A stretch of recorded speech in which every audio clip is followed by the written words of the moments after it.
Scripture says hope deferred makes the heart sick. And heart sickness is for the birds. Personally, I don't ever want to experience heart sickness forever again.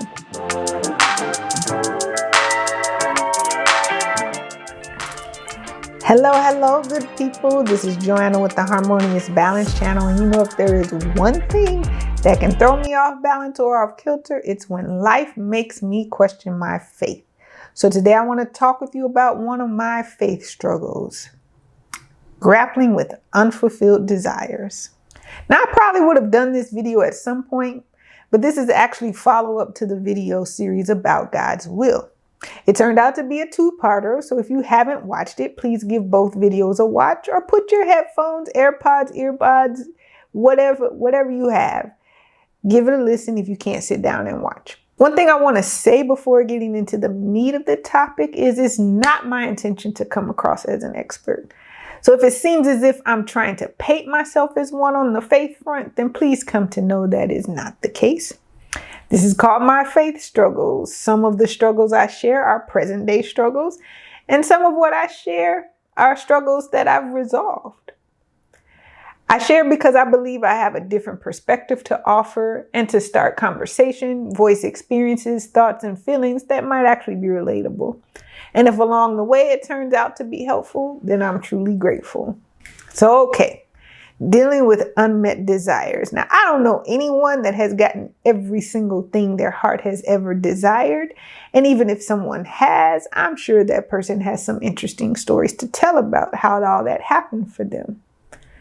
So all of us have been disappointed, heartbroken, and even devastated by things not working out as we hoped and as we dreamed at some point. Now I'm going to speak more broadly because unmet desires can be about just about anything. Usually it's in the realm of relationships, career, purpose, health, finances, those 4 areas. But another thing to call out is actual loss. Not the loss of a dream or a long-held desire, but actually having it and then losing it. That can sometimes be even more devastating. Now, of those 4 areas, I'd say I personally grapple mostly with unfulfilled desires in the areas of relationships and health. And I continue to grapple with this. The heart wants what the heart wants. Scripture says hope deferred makes the heart sick. And heart sickness is for the birds. Personally, I don't ever want to experience heart sickness forever again. But it's pretty much inevitable, it seems, because our hope often gets deferred. Now, is there truly a way for our hope not to get deferred? I'm not so sure there is. You probably have to become severely jaded and numb in order to never have those type of feelings. In any case, I think what contributes to heart sickness are the mixed emotions of anger and frustration mixed in with the heart sickness, directed at God because it doesn't appear that He's moving on our behalf in the matters that pull on our heartstrings. And if you're like me, then your confidence takes a hit in more ways than one. Self-esteem, self-worth, and losing confidence in our ability to hear God. And wonder what's so wrong with our desires that they won't manifest in our lives, especially if they seem to manifest in other people's lives. So in the Understanding God's Will series, I mentioned that we've been conditioned to believe that God's will is outcome-based. But I've concluded that God's will is simply His desire for us. And I also mentioned that I don't believe His desire changes from person to person. Probably the most controversial statement that I made is that unfulfilled desires does not necessarily mean that it wasn't God's will. And I'm not talking about the whole idea of delayed versus denied either. Now, if we start with some basic understanding and ideas about God's character, then what I'm saying may not be so outlandish. Like I said, I believe that God's will is simply His desire for us.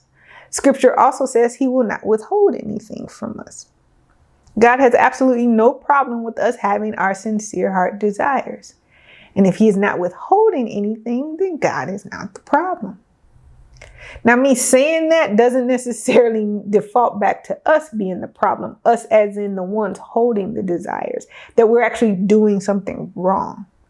Now, there may be times when we might actually be in our own way, and that is something that we have to reflect upon and consider. However, we have to be careful not to pick ourselves apart. Perfection is not required to manifest our desires. You've probably already looked at others who have what you want and assessed for yourself that they certainly were not perfect. I know I've done that, and that actually made me ease up on myself.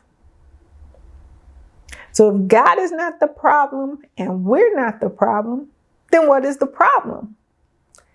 Well, two things come to mind. But before I get into those two things, I actually want to discuss one of those four areas, health. Because there isn't always a rhyme or reason as to why we contend with our health a lot. Now, some conditions we certainly can bring upon ourselves, but a lot is really out of our control. We get into accidents, injuries, all kinds of stuff. Or we weren't aware of a weak link until the injury occurs or until an illness has been diagnosed. It seems so unfair, and it doesn't seem like a hard ask for God to just make our bodies do what they're supposed to do. Yet that's not how the way things are. We ultimately manage or not. But in the end, we are left with the decision to manage and do the best we can. And realize that God can still be good to us and that we're worthy of love and good things no matter what condition we're in. But because of the society we live in, we're conditioned to believe that our self-worth is attached to our abilities. And I have especially felt this. I discuss in #TOR, the Offensive Rebound series, that I've battled with injury and illness. My self-esteem took a huge hit because I like being physically active. It's a key way that I express myself. And in a way, dealing with all this injury and illness, I felt like I was being silenced. And I had to rediscover and embrace other aspects of my identity and personality. Now, I remember watching Oprah. Yeah, I actually watch Oprah. I've watched Oprah a lot over the years. But she interviewed one of the Kennedys. I believe it was Maria Shriver's brother. He talked about his Aunt Rosemary Kennedy, who had significant disabilities. She was actually the inspiration for starting the Special Olympics, which was started by her sister and his mother, Eunice Kennedy Shriver. He talked about the pressure of being a Kennedy to excel and to make a scalable impact on the world. That's what was expected of him. But in reflecting on his aunt, he realized that she didn't have to prove her worthiness of love and dignity. Her worthiness was inherent. Do you remember how you first came to hear about her? Rosemary was in our house by the time I was a child. Yeah. She would come regularly to visit. I can remember thinking to myself, she comes here unlike everybody else. Everybody else, we sort of have to prove ourselves. Everybody else was a senator or a TV star or a CEO or a Nobel Prize winner. Because to say the least, you grew up in a competitive family. Very competitive and, earning all the time your stripes and trying harder and, with a lot of humor. Yes. And a lot of joy and a lot of tenderness, but still tough. Yeah. And then here's Rosemary. And she walked in the house and she didn't have to do anything. Everybody loved her. And you didn't have to do anything for her.